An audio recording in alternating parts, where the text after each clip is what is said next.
This game is played in the ongoing classical super tournament, the WR Chess Masters, which is happening in Dusseldorf, Germany, which features world's topmost players and juniors. Namely, they are from left to right, we have Nodirbek Abdusattorov, then we've got Jan Nepomniachtchi, who is going to play in the World Chess Championship match against Ding Liren. In front of him, we have got Jan Christoph Duda, then we have Anishigiri, Levan Aronian, Andrey Esipenko. Then the two people in the middle are from the event. Then on the right side, we've got Pragnanda, Gukesh D, the two Indian juniors, Wesley So, and then we've got Vincent Kemar. Enough of introduction. Now let's take a look at the interesting game played between Nodirbek Abdusattorov and Andrey Esipenko. The game started off with d4, knight f6, c4, e6, knight c3, and bishop b4, the sharp Nimzo-Indian defense. e3, castles, bishop d2, breaking the pin, b6, bishop d3, d5, all standard moves. Both sides are developing their pieces.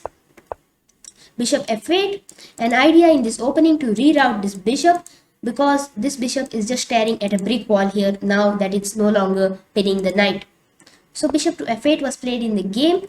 Castles, bishop b7, knight e5, c5, removing the defender of this knight, which is the pawn.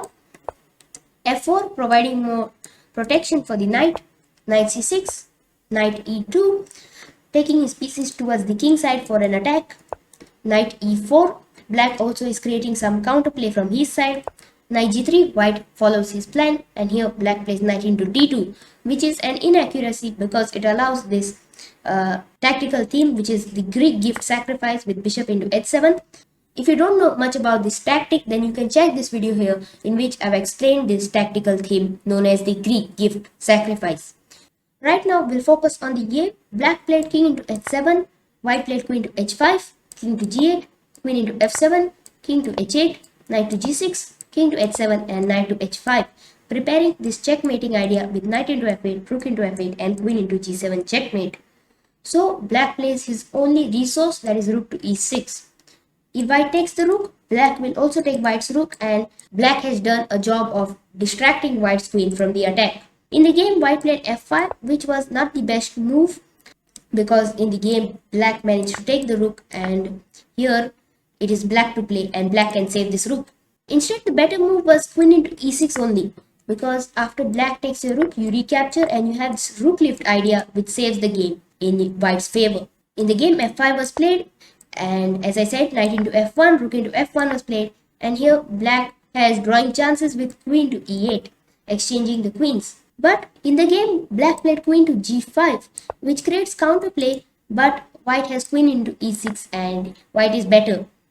Queen into h5, rook f3 has this rook lift idea, c into d4, queen f7. This position is lost for black, but black keeps his hopes alive as he has extra pieces, but he just has to get them in time to save the game. Let's see how this game goes.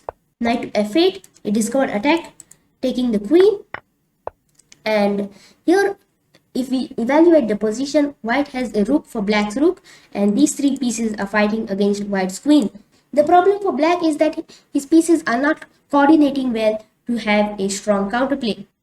f6 by white, he's in time for his attack. Knight e5, rook to f5, g6 threatening a double attack, but white just has queen g5 and pins the pawn. In the game, black played d into e3 and threatening to promote his pawn, but white just has rook into e5, and if black takes the rook, then it's a mate in 2.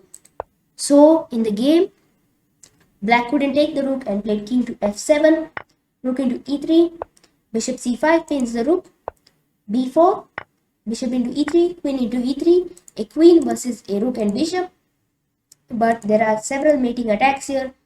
Currently, there is queen to e7 and queen to g7 checkmate. So black plays rook to e8, queen to c3, threatening a double attack here. Bishop to c8, a4, bishop f5. White is slowly advancing his pieces. Rook to d8, queen d4, stops his pawn from pushing forward. Bishop e6, g4, rook c8, g5, rook c1, king f2, rook c2, king g3, and black resigns because his pieces can no longer hold a position. Let's say he just plays a move, let's say rook to c8, then white can just play queen to h4 and enter the position. Attacking games like this are interesting to watch, but do you know the shortest World Chess Championship game? You can check this video right here to find out.